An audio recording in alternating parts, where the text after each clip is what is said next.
Sahabat HR, masih ingat dengan model kompetensi ini? Ya, di video sebelumnya kita sudah membahas bahwa kompetensi yang berada di bawah gunung es jauh lebih penting daripada yang muncul di permukaan. Bukan hanya karena kompetensi yang di bawah ini mempengaruhi 80% dari perilaku seseorang, tapi juga karena kompetensi ini sangat sulit untuk dikembangkan. Di video kali ini, saya akan men-sharingkan cara untuk mengakses kedua kompetensi ini. Hard competencies, selain mudah dipelajari, juga lebih mudah diakses.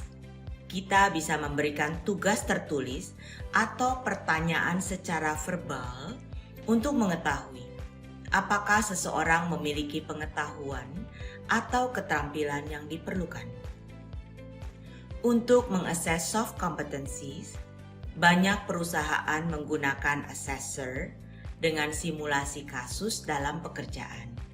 Tujuannya adalah untuk melihat bagaimana seorang assessee atau orang yang sedang diakses bereaksi terhadap stimulus tertentu. Ada juga yang menggunakan Behavioral Event Interview atau BEI. Ini adalah wawancara yang dilakukan untuk menggali pengalaman masa lalu yang relevan dengan kondisi pekerjaan yang mungkin dihadapi. Idenya adalah mencari konsistensi kompetensi yang ditunjukkan oleh seorang assessee. Semakin sering kompetensi itu ditunjukkan, maka dapat diasumsikan bahwa ketika menghadapi situasi yang sama, kompetensi itu akan kembali ditunjukkan.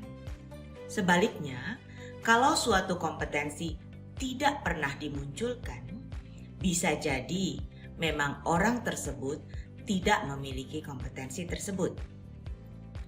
Wawancara ini bisa dibuat secara umum atau terfokus. Umum artinya assessor tidak mengarahkan assessee untuk menceritakan pengalaman tertentu. Contoh pertanyaan misalnya, ceritakan keberhasilan yang pernah Anda raih dalam setahun belakangan ini. Dari situ, pertanyaan berkembang dan kompetensi yang didapat bisa jadi random. Bisa jadi bukan kompetensi yang dicari.